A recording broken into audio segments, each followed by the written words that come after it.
Hello everyone. Today I'm really excited to talk about the book by Kurt Vonnegut, Cat's Cradle. Cat's Cradle is a wonderful satirical novel written by the master of satire in a way. It includes all the wonderful morbid humor, dark sense of humor that Kurt Vonnegut always adds into his short stories and books. As many books from the past days, especially right now, the ones that were written during the Cold War, this book feels super relevant. The book is written in a certain way as a flashback where we first getting acquainted with the main character, also a narrator and the author of this book that we are reading, who then recalls all the events that had happened and led to the very end of this whole story. The narrator is named Jonah, or at least that is what he's saying. He wants to be called, even though his actual name is John, but his name would have been Jonah either way. Doesn't matter what the name his parents would have chosen. And that's already sets the tone for the rest of the book because we, from the very first sentences, understand that's gonna be quite satirical. In the same first page, we also learn about this secret mysterious religion that the narrator is preaching called Bokononism. Basically, it's a very important tool that Vonnegut is using throughout the narration to show and criticize the ways of the society in which he's been living in. A lot of things still hold true to these days. The book starts off with us getting introduced with narrator, who is a young journalist who really wants to write a book called The Day the World Ended. And the main idea behind this book is that he wants to collect the memories of the people who were living through the day when the bombing of Hiroshima and Nagasaki happened, and he wanted to collect what people has been doing on that specific day when supposedly the world has ended. So we used as a humanity the atomic bombs against humanity, pretty much. With this noble idea, the main character decided to reach out to Honecker family. Honecker, in the world of Cat's Cradle, is the father of the atomic bomb, and kind of a prototype for him partially was an Oppenheimer, who has been the head of the Manhattan Project. Honecker, at the point of time in the book, already passed away, so the only person that the main character could have spoken to was his children. And initially, it was just the youngest son, Newt, who's been already sharing some anecdotes from the life of Honeckers and specifically with his father. This is the first time when we learn about what the cat's cradles actually is, which is the thing that is also being used in the very first cover art for the book when it got published in 1963. And it's this unstable structure made with strings that supposedly needs to be a place where the cat could rest, like to be a cradle for the cat. But little Newt at that point of time really thought that his father was a little bit crazy in a way. Going through more and more the anecdotes, we then get acquainted with Dr. Breed, who has been a supervisor in the project of Dr. Honecker. We are meeting other people who's been working at the bar in Ilium, the place where this research center was situated, with some other colleagues or ex-colleagues of Dr. Honecker. After that, we are meeting, learning more about his other children, meeting the sister of Newt, the oldest child, Angela, and we learn about destiny of the middle child, the oldest son, Frank Honecker. We then learn that he ended up on San Lorenzo, which is this mythical land, a Caribbean island state that has been under the tyrant rule of Papa Manzano. And additionally to this, pretty much our main character go in there to make a write-up about this mysterious country that not many people really know about. While on the plane, he meeting again with Honeckers, he meeting some other characters that are serving as tools to make another pinches and jokes about how the society in America at the time worked.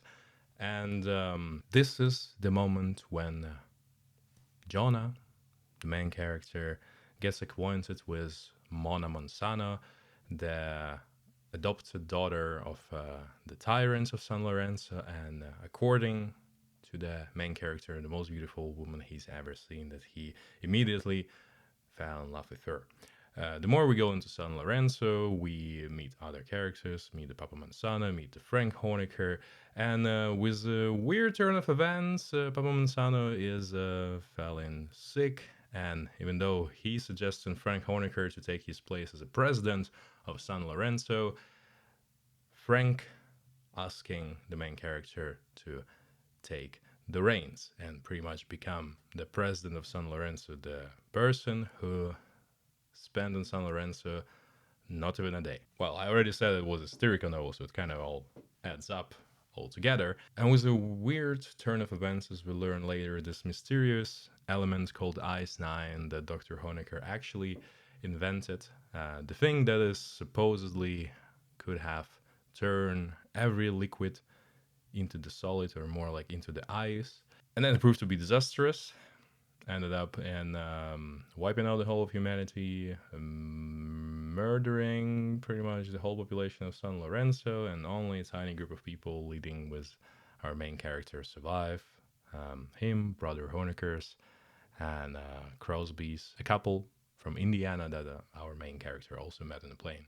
The mysterious religion Bokononism is also stemming from San Lorenzo, and at the very end, we also meeting the creator, the Bokonon himself, and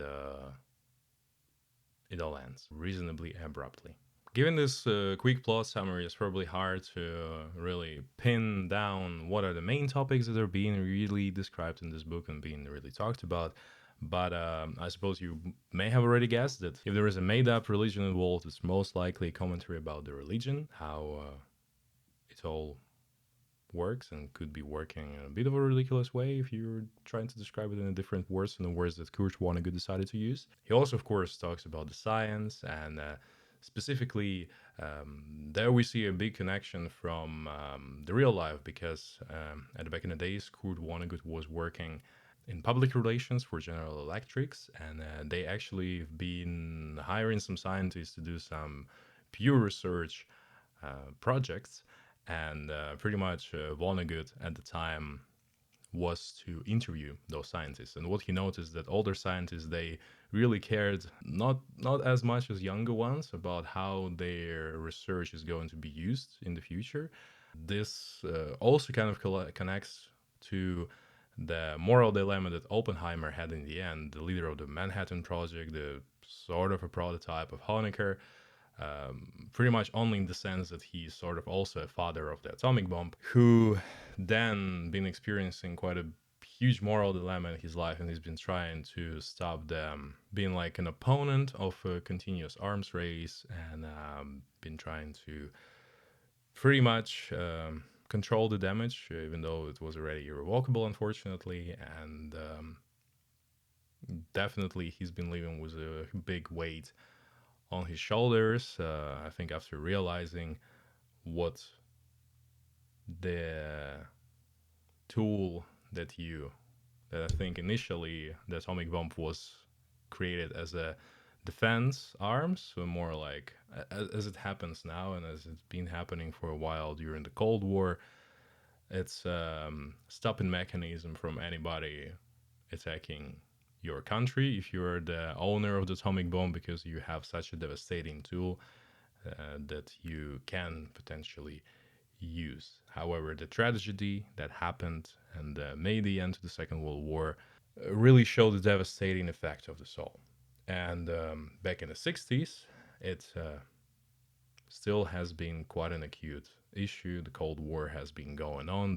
The Cuban Missile Crisis just been happening, and the people from that specific generations, they were really scared of what the atom power, nuclear power, the atomic bomb could bring to the human civilization. So Honecker in this case is more portrayed as a bit of a mad scientist in a way, who is purely interested in science itself and the ability to research a specific issue, and that is how the devastating IS-9 appeared in the end, another thing that Honecker created that wiped out the humankind. And the IS-9, as already said, the substance that supposedly could turn any liquid into the ice.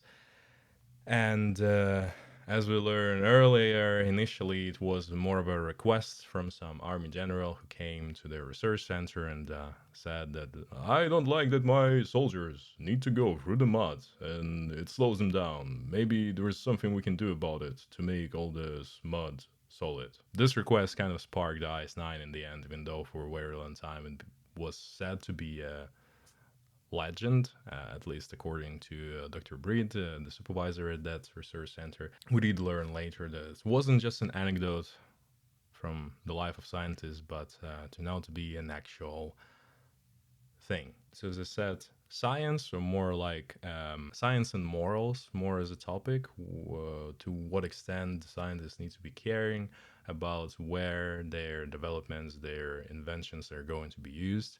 Then, of course, as I already said, it has been a Cold War time. Kurt Vonnegut also used his book as an opportunity to criticize a little bit of American society. There was this moment with the Crosbys, the people that he met on the plane, who were also, as they call themselves, were Hoosiers, the people from Indiana. They kind of all bonded together, trying to form, when people from the same region meet each other, they all trying to kind of bend and stick to each other, or at least they're trying to say they have to. And those were also like the rather stereotypical American thinking, at least what I believe was a little bit of a stereotype for the time. There was this really interesting moments when they're using some things about explaining something about pisans, which is pretty much as Mr. Crosby describes. Pretty much a pisant is somebody who thinks he's so damn smart, he never can keep his mouth shut. No matter what anybody says, he's got to argue with it. You say you like something, and by God, he'll tell you they're wrong to like it. Pissan does his best to make you feel like a boob all that time. No matter what you say, he knows better. And one of the things that I kind of liked about this description, and that this person specifically invented this term, the irony was that this person themselves were Pisan, according to, or Pisant, I don't know, according to their description. But that particular thing wasn't necessarily describing the politics or the politics state, the politics mind of the people. For the time, it was already the moment of inauguration of our president, Jonah. And basically, they were supposed to perform a kind of a playing show. And one of the parts, bigger parts of it, that they were supposed to exterminate the bigger figures that they would put in the sea in honor of 100 martyrs to democracy. Another rather funny symbol that Vonnegut uses in his book.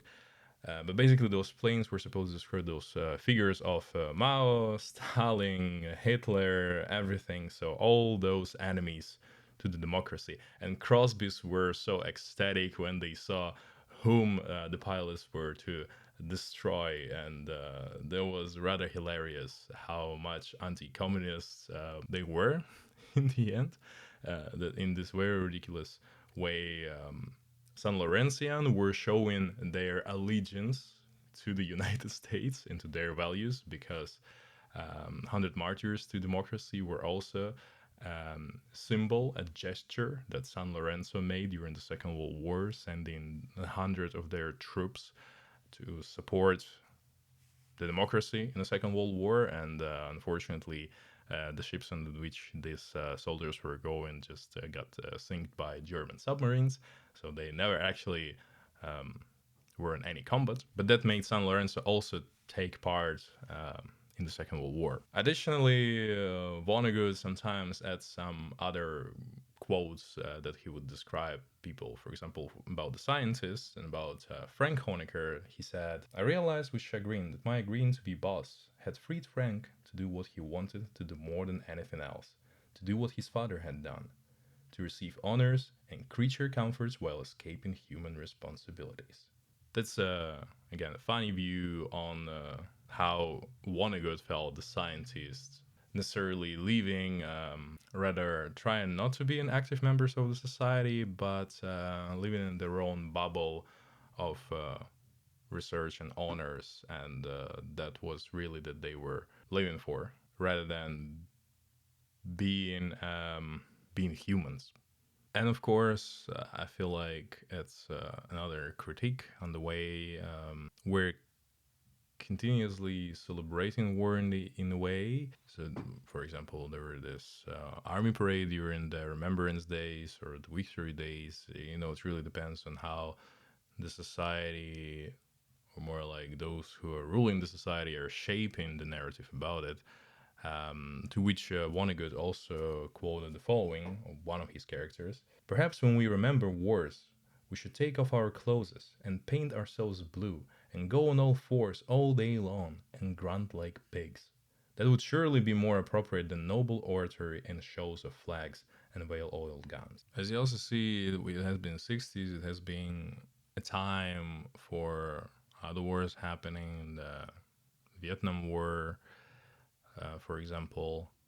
And this has been also the time when there has been a bigger pacifist movement. So the quotes like this pretty much showing a different perspective on how more of those pacifists are viewing the war celebrations. Because you know, it's always the whole celebration of the war is so absurd because is there ever really a winner? Other than that, a lot of things that I wanted to also provide some quotes from are coming from the books of the Bokonon. And books of the Bokonon is pretty much a local Bible of the Bokononists.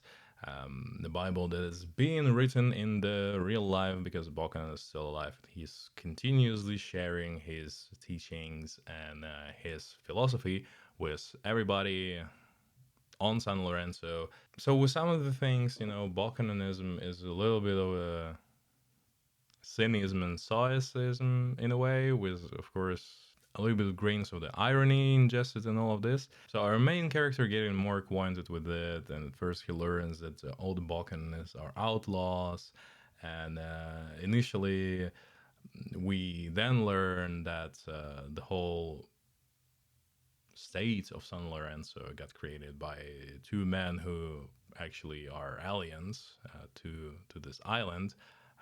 Both of them arrived there way later in the day. One of them was Mr. McCabe, who has been serving as a corporal and a marine, but he deserted from the army, and they ended up together with Lloyd Boy Johnson, who in the Creole dialect people were calling Bokonon. They both ended up on the island of San Lorenzo and pretty much created the whole statehood of this island. And when McCabe was in charge of economics and societal problems, Bokonon was really in charge of religion. So the main thing, the first thing that you learn when reading the books of Bokonon, the very first one, it says that it's all Foma. Foma means lies. So it's from the very beginning tells you that anything that you going to hear from there is like those little white lies, and nothing more but just a subjective view of the Bokonon himself on the world. And for example, we are reading through some of the chapters and trying to actually question for example, the essence of the human being. For example, after reading a passage like this: "In the beginning, God created the earth, and he looked upon it in his cosmic loneliness.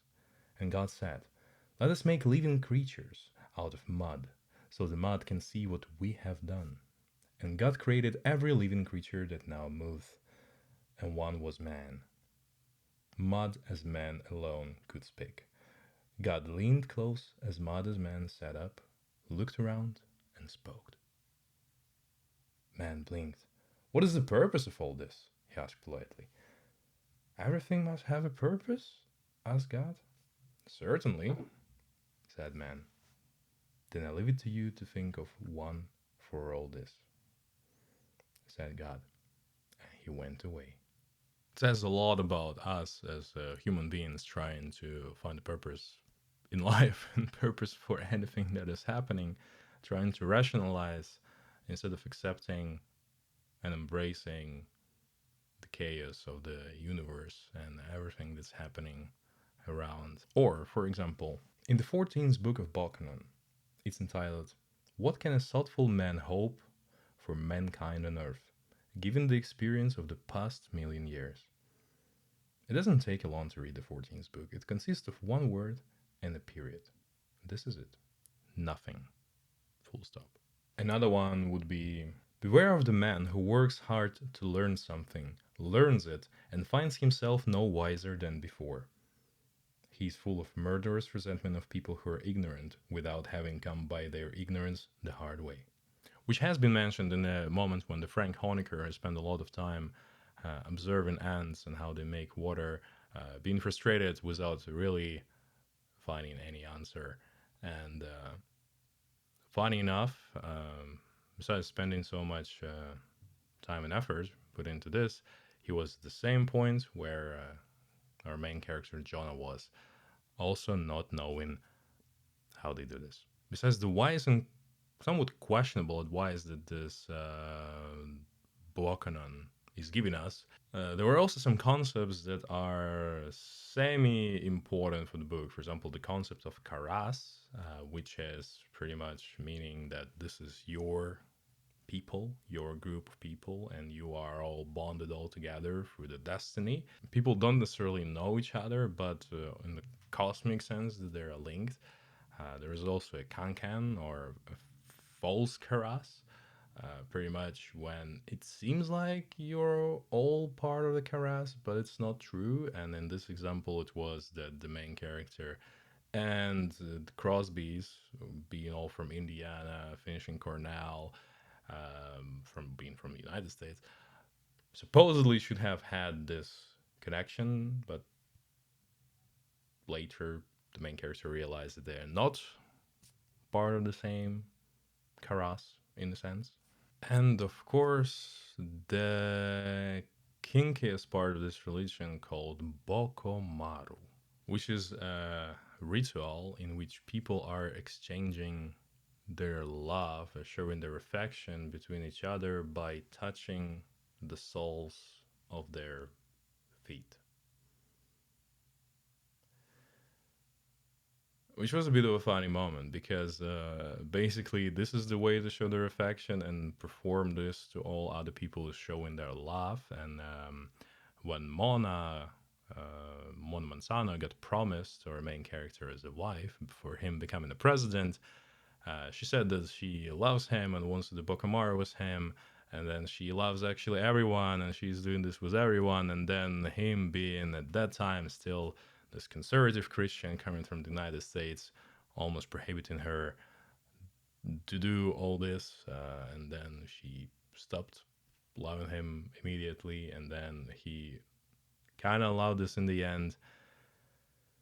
So, touching feet, that may be a thing, I guess. As you can see, this book is filled with interesting ironic jokes and thoughts that actually the concentration of them is so high. This book is like 230 pages long and it has 127 chapters. And each chapter is sort of these little episodes from, of course, the adventure of the main character, but also sometimes it's just something not really related and rather just a book from of Balkan, one of the episodes from there being described, which is continuously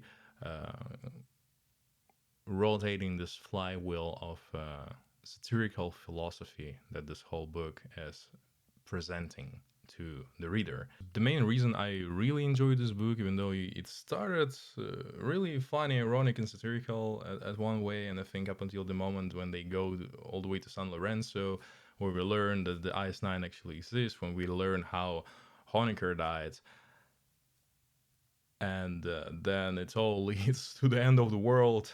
That kind of escalates rather fast and rather much more dark than the first few chapters, like the first half of the book has been going. So it doesn't mean that the second part is bad or anything. I think it's all wonderful. It's all wonderful. It's all has a lot of interesting thoughts that are still applicable 60 years since the publication of the book.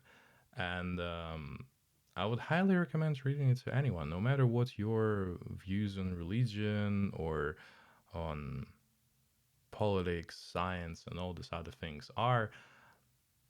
The way that Vonnegut talks about it, of course, it's all satire, so you shouldn't take all this war seriously, otherwise, there is a chance you can get infuriated a little bit. That is why taking it lightly is the best way to go about this book, and anybody can find this enjoyable. And maybe still the question that you may have, why the heck is called Cat's Cradle? And the symbolism of Cat's Cradle, actually at one point is being said right into your face by Newt Honecker, who painted the Cat's Cradle and who is the first person introducing this concept to us too. It just shows how meaningless and chaotic world is and how unstable it is. And no matter how many strings you're trying to put together, you still wouldn't really be able to hold it as a stable and solid structure. And only a device like Ice 9 can stabilize it all by just wiping out almost everyone. That was it about the Cat's Cradle. I hope you found this review enjoyable. Let me know down in the comments if you read this book. What do you think about it? Is there anything that I've missed? I would love to hear your thoughts down in the comments. And yeah, appreciate you giving a like and subscribing, of course, too. Let's push it to 1,000 subscribers at some point. I would really appreciate if we'll be able to reach this goal. Thank you very much.